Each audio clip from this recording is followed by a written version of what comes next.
اور اس کے بعد انہوں نے جو کشمیر تھا، مسئلہ کشمیر تھا، اس کی ایک بہت بڑی توانا اور مؤثر آواز تھی وہ برطانیہ، امریکہ، یورپ، جہاں پہ بھی ہو گئے. میں ان کے ساتھ برسل تک گیا ہوں، جو وہاں پہ یونائٹڈ نیشن کا جو یورپین پارلیمنٹ کا جو وہاں پہ ہے، وہاں پہ بھی یہ ہیڈ کشمیر کے کوارٹر. حوالے سے پروگرام، تو یورپین پارلیمنٹ، جی تو وہاں پہ ہم دیکھا جی کہ زبردست انداز جو مسئلہ کشمیر کا جو مقدمہ تھا وہ پیش کرتے ہوتے تھے، اور ان کی آواز میں اللہ پاک نے پتہ نہیں کیسے ایک رکھی تھی کہ جو آگے والا سننے والا تھا اس پہ وہ اثر کرتی تھی، اس کی بات کو سنا جاتا تھا. اور یہ سب سے بڑی ایک لیڈر کی بات ہوتی ہے کہ اس کی جو آواز ہے نہیں جائے.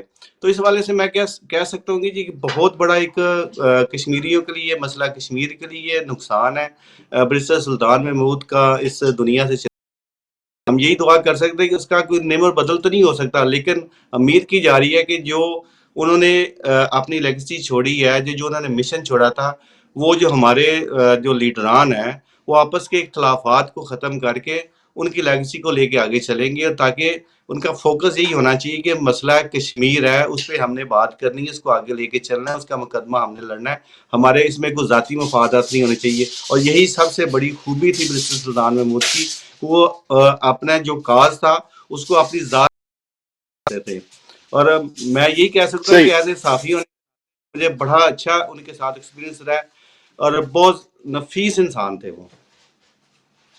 اچھا، ایک چیز کی تو گواہی میں دیتا ہوں کہ وہ بسیط وزیر اعظم یا صدر کی حیثیت سے وہ کرپٹ نہیں رہے، ان پر کرپشن کا کوئی الزام نہیں لگا. یہ بات بھی درست ہے کہ یہاں یو کے ہو، یورپ ہو، وہ خود اپنا فون اٹینڈ کرتے تھے، ان کے دوست تھے جو وہی ان کو کوآرڈینیٹ کرتے تھے، ان کے وہ ٹھہرتے تھے، ان کی گاڑیوں میں سفر کرتے تھے. اور اس طرح کی کرپشن جس طرح ہمارے باقی سیاستدانوں کے اسکینڈل بنتے ہیں، کرپشن کے باتیں آتی ہیں سامنے، اس طرح کبھی بھی بیرسٹر سلطان محمود کے اوپر کوئی کرپشن کے چارجز یا ایلیگیشنز نہیں لگے. یہ بڑی حوصلہ افزا بات تھی. اور دوسرا یہ کہ جو مین چیز تھی، وہ اپنے حلقے سے تقریباً 7 بار جیتے ہیں، اور ینگسٹ ایم ایل اے بنے ہیں سب سے پہلے 1985 میں. تو میرے خیال میں یہ بڑی کامیابی تھی. ابھی اس پر مزید بھی پروگرام کریں گے، لیکن یہاں پر میں رپورٹ کر رہا ہوں کہ یو کے کی تمام تقریباً مساجد میں جہاں جہاں کشمیری ڈائسپورا رہتا ہے، انہوں نے تعزیتی پروگرام رکھے ہیں، اور وہاں باقاعدہ جس طرح ماتم ہوتی ہے، جس طرح کوئی فوت ہو جاتا ہے تو سب دعا کر رہے ہیں تعزیت کے لیے. اور یہی پورے آزاد کشمیر کا منظر بھی ہے.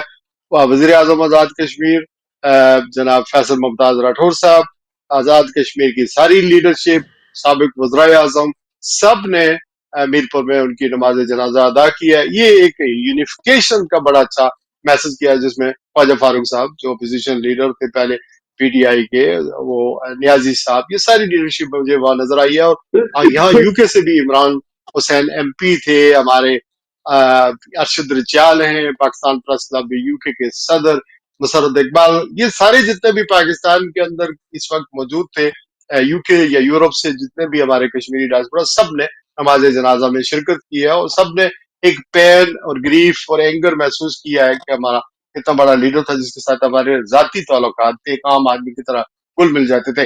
میں جاوید راٹھور صاحب ڈائریکٹ چلتا ہوں. ہمارے دوسرا جو موضوع ہے وہ ہے بلوچستان، ہندوستان کے اوپر ایلیگیشن ہے، فتنہ پاکستان کی فورسز کی اگر نیریٹو یا ان کی بات سنے تو وہ یہ کہتے ہیں کہ فتنۃ الہندوستان تھا. تو وہاں بی ایل اے بڑی ایکٹیو ہوئی. کوشچن ریمینز دس کہ جب مقبوضہ کشمیر میں کوئی حادثہ ہوتا ہے یا انڈیا میں کوئی دہشت گردی کا کہیں واقعہ ہوتا ہے، پاکستان ملوث ہو یا نہ ملوث ہو، فوری طور پر انڈیا کا سارا میڈیا یعنی پاکستان کی طرف جو ہے وہ بم برسانے شروع کر دیتا ہے اپنے اسٹوڈیو سے. ساری نیوز کا رخ اس طرح کا ہوتا ہے. لیکن کیا وجہ ہے سر کہ ہمارا جو نیشنل میڈیا ہے انٹرنیشنل سطح پر وہ نہیں لے سکتے؟ اتنا بڑے حملے ہوتے ہیں جگہوں پر. پی ایل اے کے دہشت گردوں نے پاکستان کی سالمیت کو، پاکستان کے لوگوں کو، پاکستان کی سیکیورٹیز کو، ان کے اداروں کو، فوج کو نشانہ بنایا. لیکن